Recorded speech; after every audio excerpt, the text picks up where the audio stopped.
Giorno 5 di 5.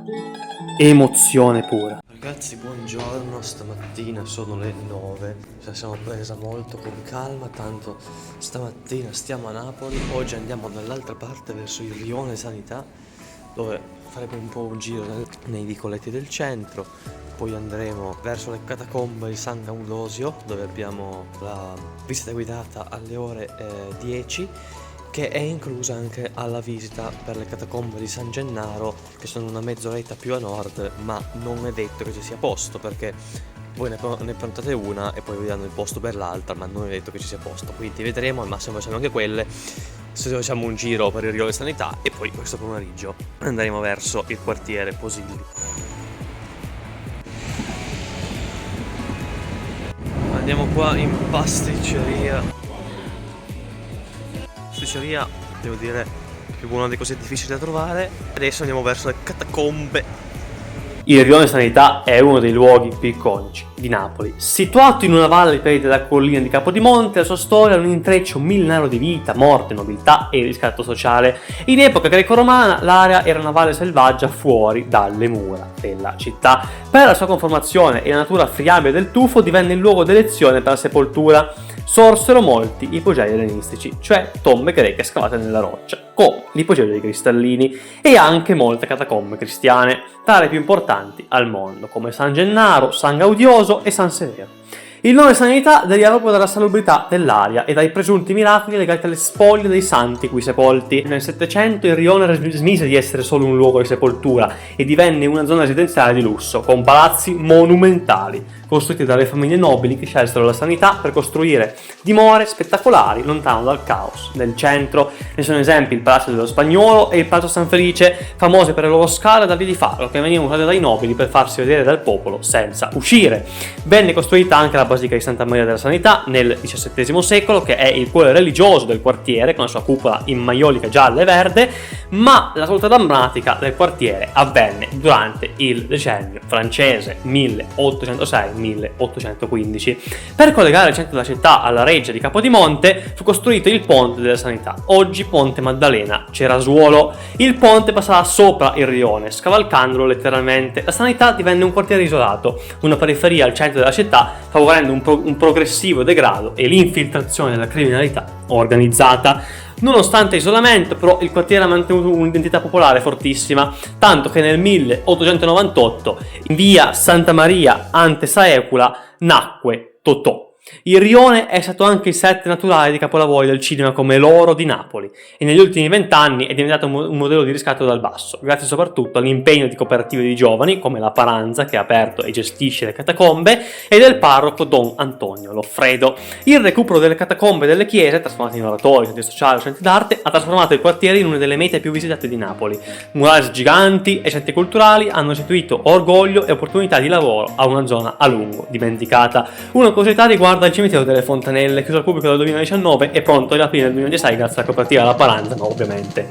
I classici problemi burocratici degli italiani tardano. Il tutto in cui una grande cava di tufo per secoli sono stati accumulati i resti delle vittime delle pesti, specialmente quella del 1656. Qui è nato il culto delle anime pezzentelle, un rito unico in cui i napoletani adottavano un teschio in cambio di protezione e numeri all'8.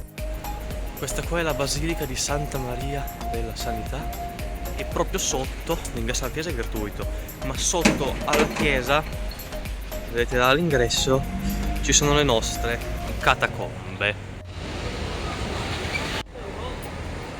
Allora, come funziona? Praticamente prenotate una delle due catacombe, in questo caso noi abbiamo preso quella di San Gaudioso perché era quella che alle 10 era disponibile, vi danno un ticket col QR code per prenotare gratuitamente, perché sono incluse nel biglietto anche quella di San Gennaro. Vale anche il contrario, però di solito quelle di San Gaudioso sono disponibili prima, quindi vi consiglio di prenotare sempre prima queste. Vediamo se c'è ancora posto per mezzogiorno, altrimenti non andiamo a quelle di San Gaudosio. Il biglietto costa 13 euro l'intero, 9 euro il ridotto Arte Card, anche se non si può entrare gratuitamente, ma bene lo stesso, che dato li consiglio di entrare gratuitamente nei luoghi più cari. È aperto dalle 10 alle 17 entrambe, mentre mercoledì sono solo chiuse quelle di San Gaudioso, le altre sono aperte.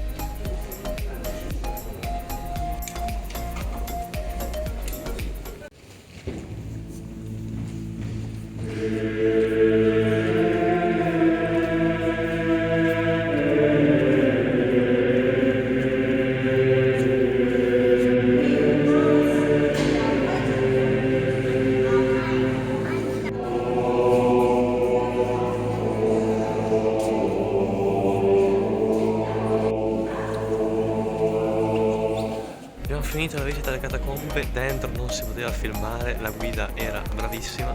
2 giorni e mezzo abbiamo la visita alle catacombe di San Gennaro.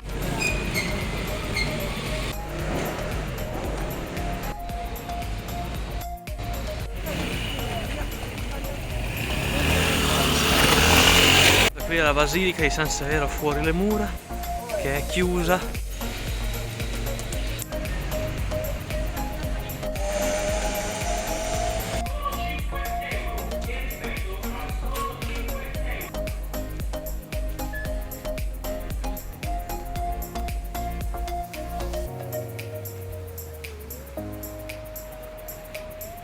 Questa qui è la chiesa di Santa Maria dei Cristallini, dentro c'è una mostra di arte contemporanea. La chiesa di Santa Maria Maddalena dei Cristallini è uno dei simboli più luminosi della rinascita del Rione Sanità.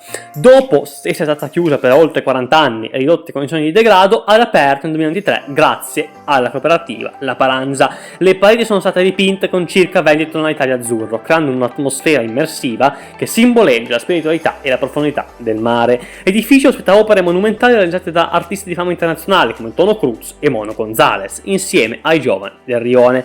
L'altare è uno degli elementi più simbolici, è stato realizzato nel laboratorio di falegnameria del carcere di Secondigliano. La sua particolarità è che incorpora la prua di una delle barche dei migranti, un richiamo potente al dramma del Mediterraneo e all'accoglienza.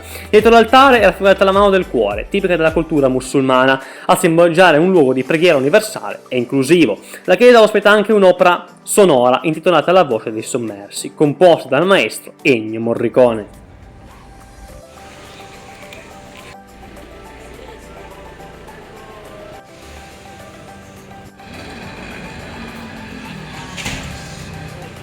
Ristorante dello Sri Lanka, la cosa più casuale della storia.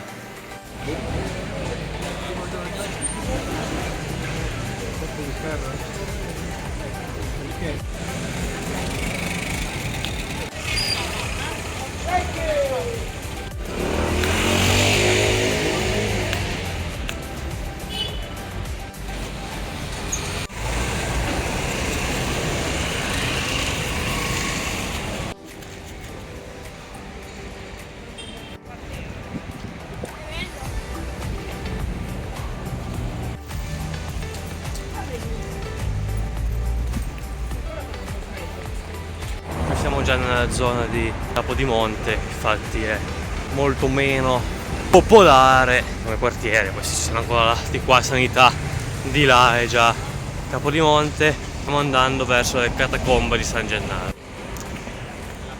Qui inizia anche il bosco di Capodimonte.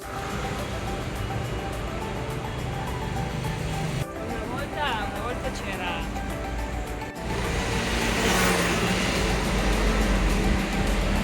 Là vedete c'è Capodimonte dove c'è il museo e qua siamo arrivati alle catacombe di San Gennaro.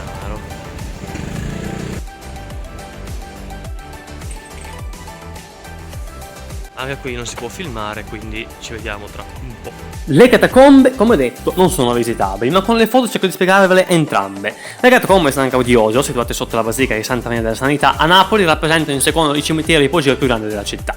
La loro storia è molto antica, risalente al IV-V secolo d.C., quando Gaudioso l'Africano, vescovo di Abitine, in Tunisia, giunse a Napoli nel 429 d.C., fuggendo dalle persecuzioni dei Vandali. Alla sua morte fu sepolto in quest'area fuori dalle mura, che divenne subito meta di pellegrinaggio pellegrinaggio, portando all'espansione della necropoli cristiana. Furono poi abbandonate a causa delle invasioni e riscoperte secoli dopo, in seguito al ritrovamento di un affresco della Madonna, la Madonna della Sanità, la più antica della Campania, che portò alla costruzione dell'attuale basilica che ripristinò l'accesso alle catacombe. Nel XVII secolo le catacombe vennero utilizzate dai frati domenicani per la sepoltura di nobili ed ecclesiastici. In questo periodo si diffuse la pratica della scolatura. I corpi dei nobili venivano posti su sedili di pietra per perdere liquidi e una volta seccati i loro teschi venivano incastonati nelle pareti di tufo. E al sotto del teschio il pittore Giovanni Balducci affrescava il corpo del defunto con abiti o simboli che ne indicavano il rango sociale e il mestiere. Si dice che questa gerarchia sociale, mantenuta anche dopo la morte, visibile negli affreschi dei nobili nelle catacombe, abbia ispirato Totò per la sua celebre poesia A Livella, che riflette sulla democrazia della morte che annulla ogni differenza di classe.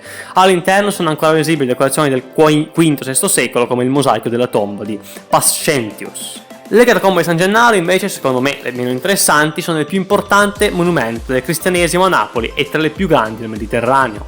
Situate sulla collina di Capodimonte, si distinguono per l'ampiezza degli spazi scavati nel tufo e per la ricchezza di affreschi e mosaici. Il primo nucleo risale al II secolo d.C. e nacque probabilmente come tomba di una famiglia nobile che poi donò gli spazi alla comunità cristiana. Inizialmente si svilupparono attorno al cosiddetto vestibolo inferiore. Nel III secolo accolsero le spoglie di Sant'Agrippino, che fu il primo patrono di Napoli. Ma nel V secolo fu portato qui il corpo di San Gennaro, trasformando il sito in una meta di pellegrinaggio colossale. Tutti volevano essere sepolti vicino al martire, portando allo scavo di una maestosa basilica sotterranea. Tra il VI e il IX secolo le catacombe divennero sede di sepoltura dei vescovi di Napoli. Nell'831 d.C. il principe longobardo Sicone I assediò Napoli e trafugò i resti di San Gennaro portandoli a Benevento. Senza spoglie del santo il sito iniziò a perdere importanza, ma per proteggere i resti degli altri santi dalle incursioni, nel IX e X secolo molte reliche furono trasferite all'interno delle mura della città. Per secoli le catacombe furono usate come ossario comune e subirono gravi danni, mentre durante la seconda guerra mondiale furono usate dai napoletani come rifugio antiaereo per proteggersi dai bombardamenti. Oggi sono il simbolo del riscatto delle rione sanità. Dal 2006 sono gestite dalla cooperativa La Palanza, così come quelle di San Gaudioso, un gruppo di giovani locali che ha restaurato il sito rendendolo accessibile e trasformando in una delle attrazioni culturali più apprezzate d'Italia. La cooperativa La Palanza è nata per dare lavoro ai ragazzi giovani del quartiere che, grazie alla massiccia presenza dello Stato, finivano per fuggire o per lavorare per i boss, mentre oggi possono trovare lavoro in questi siti. L'ospedale della sanità dove si esce dalle catacombe e adesso torniamo in centro del quartiere dove mangiamo qualcosa e poi vediamo. Visita le catacombe, allora le altre, la guida è la più brava, questa qua anche, ma l'altra è la più brava. E là sono molto più piccole ma molto più caratteristiche, qua sono più belle, però è troppo più turistico.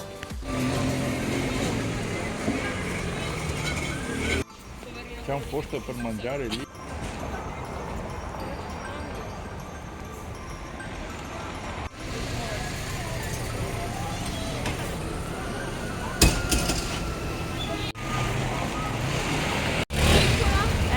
Venivano da Bologna.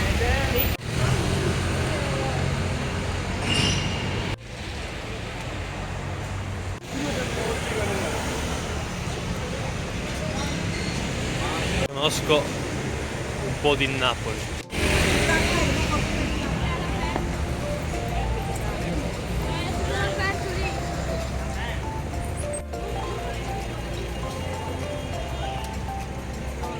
Abbiamo trovato un bel paninaro che non pronuncio perché non voglio insultare il dialetto napoletano, e io ho preso salsiccia, patatine e formaggio. Stiamo finendo il panino mentre andiamo alla pasticceria che c'è lì, che dovrebbe essere la più buona di Napoli teoricamente. Qui siamo al Palazzo dello Spagnuolo. I palazzi San Felice e dello Spagnolo furono costruiti da Ferdinando San Felice. Il primo fu costruito tra il 1724 e il 1728 come residenza per la sua famiglia, concependolo come un vero laboratorio sperimentale. Si distingue infatti per la sua celebre scala ad ali di falco, un capolavoro di ingegneria barocca, caratterizzato da un aspetto più austro e monumentale rispetto agli altri, e San Felice emana un fascino autentico e decadente che ha stregato il cinema, prestando le sue lampe a capolavori come Questi fantasmi di Edoardo De Filippo e serie moderne come Gomorra. Poco distante sorge il Palazzo dello Spagnuolo, fatto edificare nel 1338 dal marchese Nicola Moscati, ma divenuto celebre nell'Ottocento sotto la proprietà del nobile castigliano Tommaso Tienza, da cui eredita il nome. Qui San Felice portò all'estremo la sua visione scenografica, realizzando una doppia rampa monumentale. A differenza di San Felice, questo palazzo è in stile rococò, arricchito dagli stucchi di agnello prezioso che decorano le pareti con busti e motivi floreali. Oggi è uno degli edifici più fotografati al mondo, immortalato da registi del calibro di Vittorio De Sica e John Turturro, rimanendo il simbolo indiscusso dell'eleganza aristocratica napoletana del Settecento.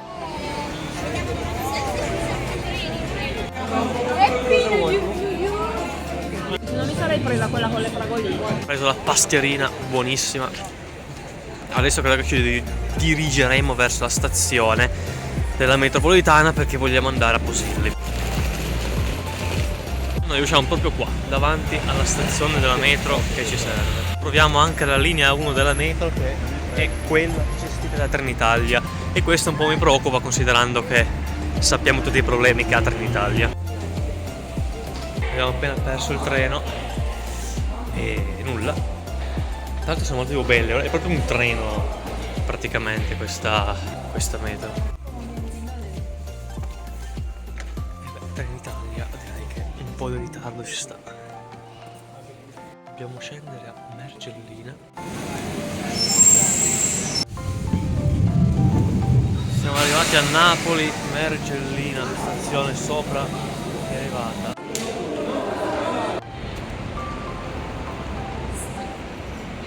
Questo è il quartiere Posillipo. Il suo nome deriva dal greco pausilipon, che significa letteralmente tregua dal dolore o luogo dove finiscono gli affanni, un termine che ancora oggi descrive perfettamente l'atmosfera di questa collina. Già i greci apprezzavano la bellezza della costa, ma furono i romani, a partire dal I secolo a.C., a trasformare Posillipo nella zona residenziale più esclusiva dell'impero. Il cavaliere romano Publio Vedio Pollione costruì una villa immensa, oggi sita nel parco archeologico del Pausilipon. Alla sua morte la lasciò ad Augusto, diventando residenza imperiale.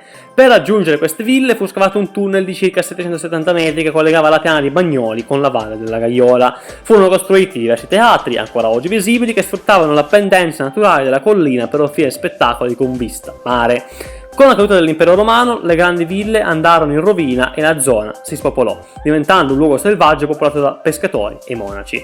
Dopo secoli di isolamento, la nobiltà napoletana e i viceres spagnoli riscoprirono Posillipo. Venne costruito nel XVII secolo il Palazzo Donn'Anna per Anna Carafa, che rimase incompiuto, diventando uno dei simboli più decadenti di Napoli. Nell'Ottocento la bellezza della costa divenne il soggetto principale di una corrente pittorica. Pittori come Anton Smith van Pitlu e Giacinto Gigante resero celebre il panorama di Posillipo in tutta Europa, rendendo una tappa fissa del Grand Tour. A cavallo tra l'Ottocento e il Novecento furono costruite le grandi ville Liberty che oggi caratterizzano il profilo della collina, come Villa Rosebery, oggi residenza stia del Presidente della Repubblica, e via Posillipo, la strada paronanica voluta da Ferdinando II di Borbone nel 1830, che facilitò l'accesso al quartiere, portando alla costruzione di parchi e residenze di lusso. Laggiù c'è Castel del Logo, vediamo se dopo scendiamo a piedi oppure se opteremo per l'opzione comoda, cioè la metro.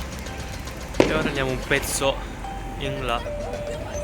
Castel Sant'Elmo, dove eravamo ieri, quindi quartiere Vomero, poi lì sotto abbiamo il quartiere Chiaia e là c'è l'innominabile.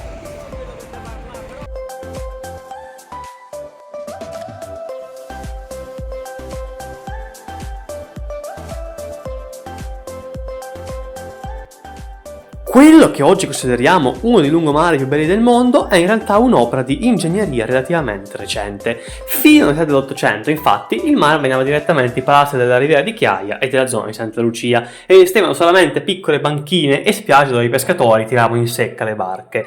Dopo l'unità d'Italia, però, fu realizzato un enorme progetto di riempimento a mare, la cosiddetta colmata. Fu creata via Caracciolo, sottraendo spazio al mare per creare una passeggiata monumentale e igienizzare la zona. Via Caracciolo prende il nome dall'ammiraglio della Repubblica partenopea Francesco Caracciolo, giustiziato e gettato in mare nel 1799, prima di riemergere miracolosamente giorni dopo davanti alla nave del re. Tra i punti di interesse chiave oggi ci sono Borgo Marinari, il porticciolo ai piedi di Castel dell'Ovo, nato come quartiere per i pescatori e oggi cuore della movida e della ristorazione, e la Villa Comunale, un parco voluto da Ferdinando IV di Borbone come passeggio reale.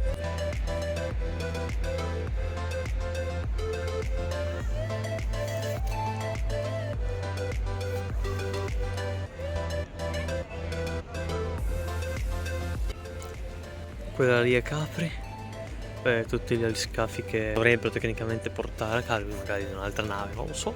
Dietro c'è tutta la zona dei campi Flegrei, quella là invece è la penisola sorrentina. Di fronte dovrebbe essere Sorrento, poi dall'altra parte abbiamo Positano e tutto quello che è Amalfi. Ricordo tutta la zona che poi la costiera sorrentina fino là dove poi ci sono tutti i quartieri ad est di Napoli con il Vesuvio, Castel dell'Ovo, possiamo vederlo qua, e poi appunto tutta la zona bassa di Chiaia, del Vomero lassù e qua di tutto quello che è Posillipo. La zona che poi l'abbiamo fatta è inutile continuare fino là in fondo, quindi c'è il palazzo Donn'Anna, quello che volete, quindi adesso con questa bella vista sul Vesuvio torniamo verso il centro di Napoli e poi rivediamo il da farsi. Vediamo per concludere alcune curiosità su Napoli. Intanto, all'interno della Cappella San Severo, oltre al cielo del Cristo velato, si trovano le macchine anatomiche. Sono due scheletri, un uomo e una donna, con l'intero sistema circolatorio perfettamente ricostruito. Per secoli si è creduto che il principe di San Severo avesse iniettato una sostanza metallizzante nei vasi sanguigni di due servi ancora vivi. In realtà si tratta di una magistrale opera di ingegneria settecentesca realizzata con fili di ferro, seta e cera d'api, ma la precisione medica è ancora oggi sconcertante. Sulla facciata della chiesa dei Girolamini invece esiste un orologio con una sola lancetta, ma la vera stranezza è un'altra. Napoli ha ospitato uno dei primi orologi solari a riflessione del mondo. All'interno del complesso un raggio di sole colpisce uno specchio che proietta l'ora su un soffitto affrescato. È un sistema così complesso che pochi sanno ancora come leggerlo correttamente. Dopodiché, secondo una ricerca dell'Università di Tallinn, il famigerato conte Vlad III di Valacchia, ovvero Dracula, non sarebbe morto in battaglia, ma sepolto nel cuore di Napoli, nel complesso monumentale di Santa Maria la Nova. Il monumento funebre di Matteo Ferrillo rappresenta simboli araldici come il drago e decorazioni tipiche della Transilvania totalmente estranee allo stile napoletano dell'epoca.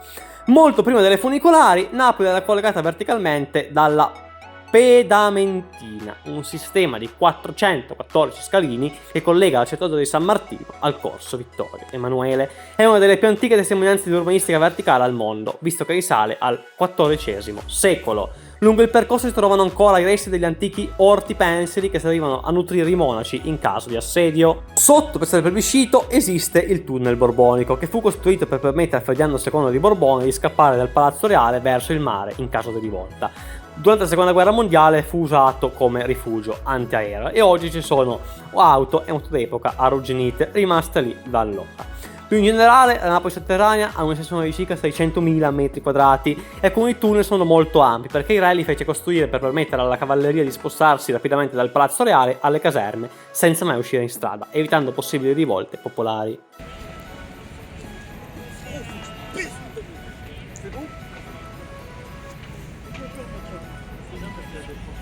Moi je vous baise aussi. Là c'est le temps, c'è valigie bagagli. Sapeva chi ha fatto.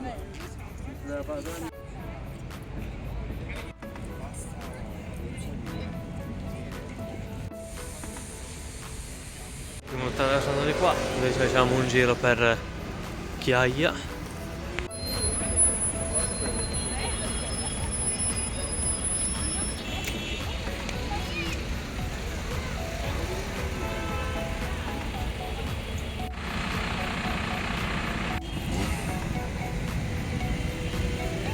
Ma siamo in India, clacson, code, è un po' diverso il surroundings però. Guardate che ci fa me. Occhio. Sono quei negozi decisamente Vorrei uno Swatch. budget.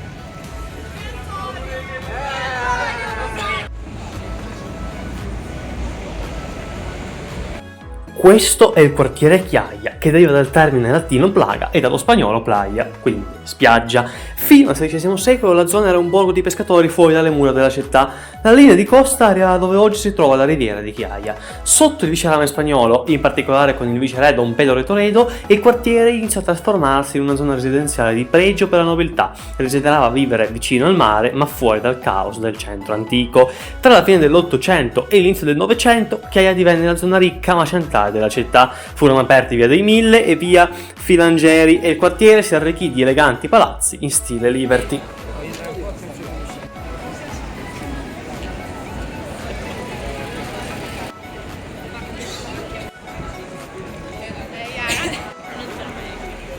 Siamo in piazza del Plebiscito e infatti qua c'è il caffè più storico, più antico di Napoli, il Gran Caffè Gambrinus, che non proviamo neanche a entrare, A perché c'è troppa gente, B perché costerà una cosa folle.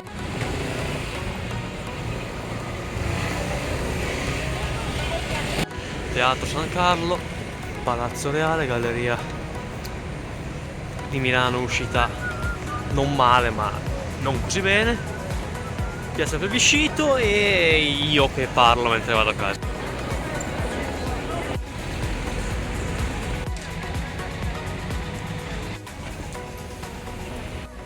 Alla fine la stanchezza ha prevalso, quindi siamo qui in piazza e prenderemo la metropolitana perché altra mezz'ora a piedi da fare fino a casa non ci abbiamo voglia.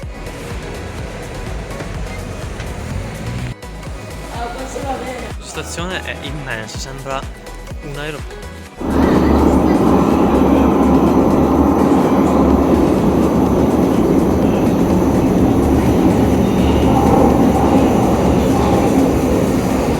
E non a museo perché almeno facciamo la via del centro e non la via quella brutta per tornare a casa.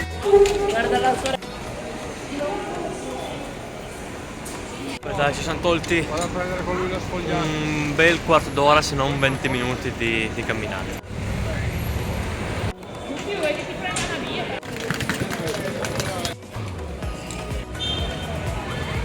Ultima sera, eccoci nel nostro, che faccio i preparativi per domani, nel nostro mega appartamento. Oggi alla fine abbiamo fatto poi solo 20 km, che in confronto ai 25 di ieri sono sempre tanti, ma non tantissimi, però appunto 25 km ieri, 23 l'altro ieri, 20 il giorno ancora prima.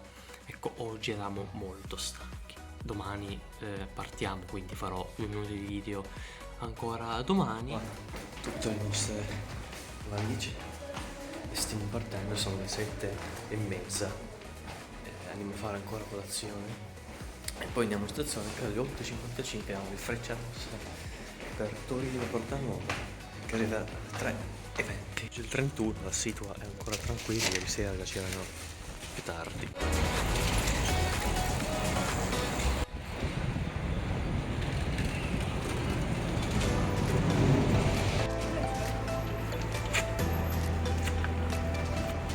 Proprio come a inizio video anche lo chiudiamo anche da Di Costanzo. Questo è un pezzo di babbaiola. Passate da Napoli, fate un salto anche da Di Costanzo perché dolci sono buonissimi. Adesso andiamo alla linea 1 della metro per la stazione centrale. Fate con millimetrico anticipo.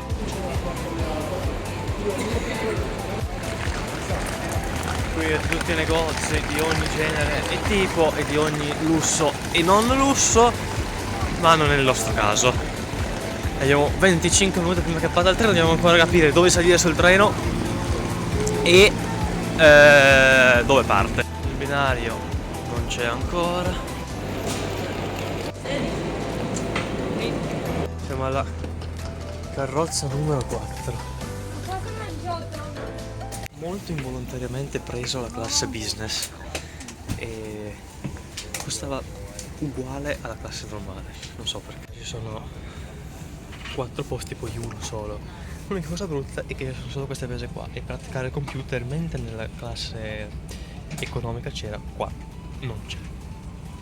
Però per il resto il sedile è molto più comodo, qui fa anche avanti, certo sì, ma poco avanti, poco indietro, però è abbastanza comodo e noi siamo partiti da Napoli Centrale.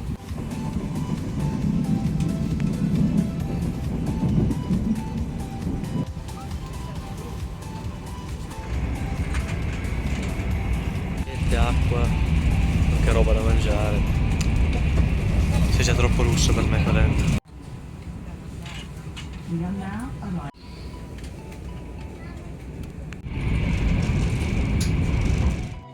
Business class, dopo un viaggio più che comodo perché non c'era nessuno, i sedili erano comodissimi e adesso dobbiamo aspettare un'ora il treno per Pullman perché quello parte ai 25, ma noi non abbiamo fatto i biglietti e sono i 23, direi che non lo prendiamo. Alle 16:25 e arriveremo a Fossano alle 17:11, ma direi che posso anche evitarvi il viaggio fino a Fossano. Ragazzi, questo video giunge al termine neanche la serie di vlog su Napoli perché farò ancora un video su quanto abbiamo speso, sull'itinerario, eccetera.